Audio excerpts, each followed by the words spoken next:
लगभग पिछले 40 वर्षों से ईरान ने एक ऐसा प्रॉक्सी नेटवर्क किया जिसकी मदद से उसने पूरे मध्य पूर्व में अपनी शक्ति और प्रभाव को फैलाया। साथ ही इस नेटवर्क के जरिए ईरान ने खुद को किसी भी प्रत्यक्ष प्रतिक्रिया या परिणाम से सुरक्षित रखा। ये रणनीति काफी सफल रही। विदेश नीति के जानकार बताते हैं कि ईरान समर्थित प्रतिरोध के गठबंधन की बात करते थे। इस गठबंधन ने ईरान के सबसे बड़े क्षेत्रीय दुश्मन सऊदी अरब को चारों तरफ से घेर रखा था। लेकिन फिलहाल पिछले कुछ एक आध साल से ये प्रॉक्सी नेटवर्क बुरी तरीके से कमजोर हो गए हैं। हमास और हिजबुल्लाह जो इस नेटवर्क के महत्वपूर्ण हिस्से थे, इजराइल के हमले से भारी नुकसान झेल चुके हैं। गाजा और दक्षिणी लेबनान में इजरायली अभियान के कारण इन संगठनों की ताकत और नेतृत्व को गंभीर चोट पहुंची है। इसके अलावा हाल ही में सीरिया के तानाशाह बशर अल असद, जो ईरान के सबसे बड़े क्षेत्रीय सहयोगी माने जाते थे, वो अचानक से सत्ता से हटा दिए गए।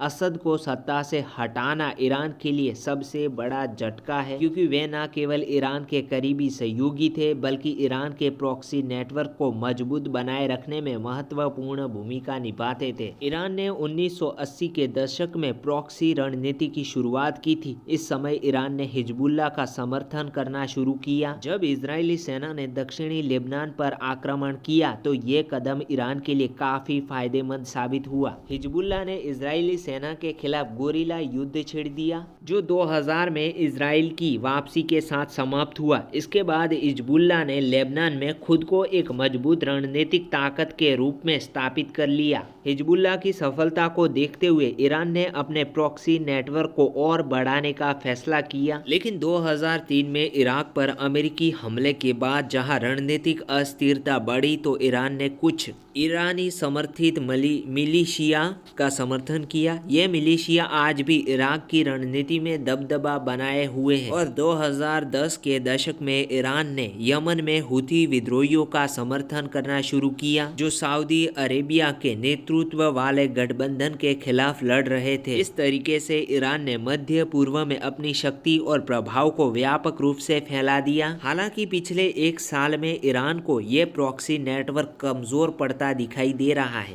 पहला तो हमास है, जो 7 अक्टूबर के हमले के बाद से हमास पर इजरायली हमले लगातार हो रहे हैं। रिपोर्ट के मुताबिक हमास के कई प्रमुख नेता मारे जा चुके हैं और इसी कारण की वजह से हमास का प्रभाव भी गाजा के लोगों के अंदर कम हो रहा है। एक रिपोर्ट के अनुसार अब केवल 29% फिलिस्तीनी हमास को समर्थन दे रहे हैं, जबकि अगर एक साल पहले देखें तो ये आंकड़ा 41% था। गाजा के ज्यादातर लोग अब हमास के युद्ध छेड़ने के फैसले को गलत मानते हैं। हिजबुल्लाह का नेतृत्व देखें तो इजराइल के साथ हालिया युद्ध में कमजोर हुआ है। इसके अलावा सीरिया में असद के सत्ता से हटाने के बाद हिजबुल्लाह की आपूर्ति लाइनों को भी खतरा है, क्योंकि ईरान सीरिया के जरिए हिजबुल्लाह को सपोर्ट करता था। वहीं इराक में आम लोग अब ईरान के बढ़ते प्रभाव से परेशान हैं। 2019 से 21 के बीच में बड़े पैमाने पर ईरानी विरोधी प्रदर्शन हुए हैं। इराक से भी ईरान काफी कमजोर हो गया है।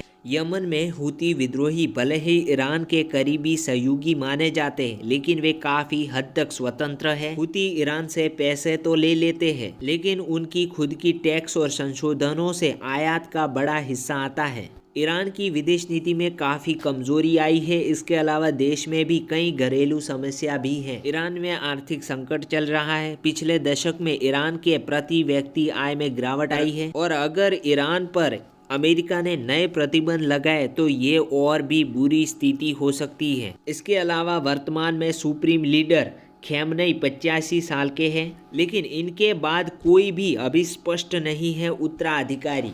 ईरानी नेतृत्व आम जनता में काफ़ी ज़्यादा अलोकप्रिय है।